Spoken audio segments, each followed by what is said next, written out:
Hello, in this video I'm going to show you how to factory reset your AYANEO Pocket S2 Pro.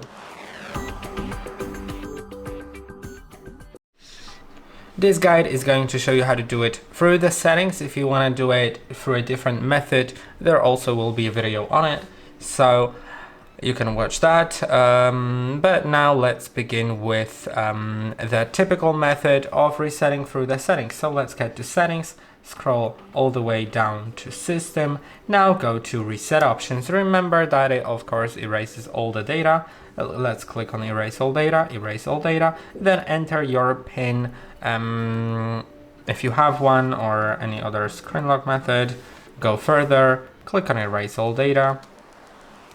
And as you can see, it is being erased currently. So that is basically it. I hope that this video was helpful. Don't forget to like and subscribe, and I'll see you in the next one.